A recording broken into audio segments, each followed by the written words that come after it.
Miss হবে না আপনার পছন্দের টিভি শো। দেখুন জি5 অ্যাপে একদম ফ্রি। তাদের আস্থা করে শিশু বলা মানে এই বাড়িকে আস্তাকুর বলা। খবরদার মানিক, একদম আমার মেয়ে করবি না। কোথাকার কোন আস্থা করে কার না কার পাতে। মা!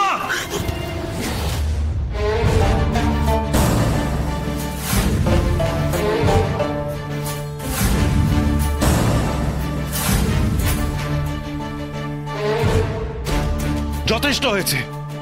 তোমার অনেক কিছুতে আপত্তি থাকতে পারে, কিন্তু এইভাবে তুমি আমার মেয়েদের ব্যাপারে কথা বলতে পারো না।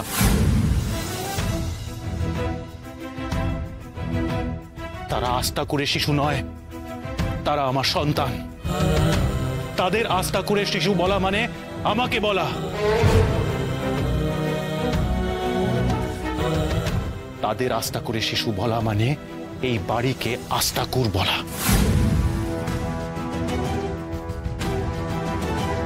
সারে সর্বনাশ হয়ে গেছে দাদা। কথা ছিল যে ভোটের পর দুর্গামণিকে আপনি পাতিরাম বাবুর হাতে তুলে দেবেন, সেই শর্তেই আপনি টিকিটটা পেয়েছিলেন।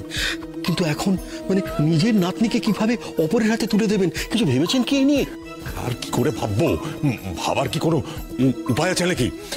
কালো চশমাটা তো পড়ে নেই। যদি যদি দুর্গামণি আবার আমার মন পড়ে ফেলে তাহলে কি হবে? ঠিক কথা, ও তো আমার মন পড়তে পারে। কি হবে দাদা? কি জানি। কি শোন শোন মানিক, মানলাম আমি তোকে বলেছিলাম দুর্গামণিকে ফিরিয়ে নিয়ে আসতে, কিন্তু কেন বলেছিলাম সে কারণটা তুই খুব ভালো করে জানিস, আর যার জন্য তুই এই মাত্র আমাকে এতগুলো কথা শোনালি।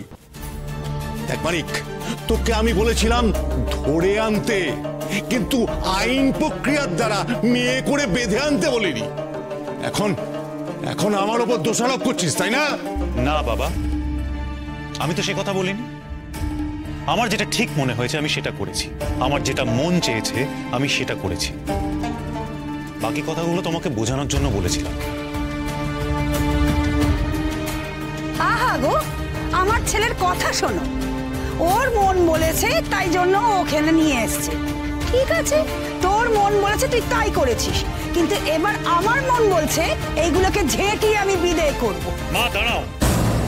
ও বড় পিসি, পারলে শুধু আপনি এখন পারেন এই অশান্তি থামাতে, যান না কিছু করুন না। গায়ত্রী, ফাইলটা দাও।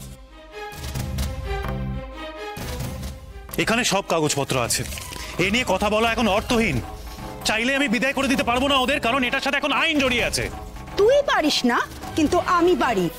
এইগুলোকে আমি তাড়িয়েই ছাড়বো। এই সর সর বলছি।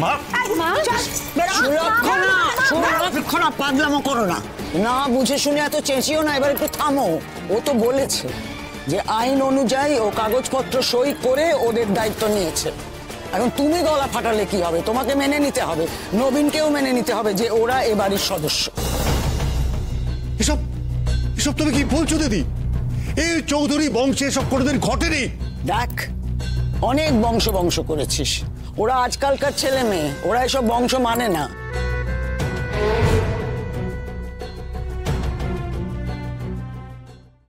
জি5 ডাউনলোড করুন আর সব এপিসোড দেখুন একদম ফ্রি।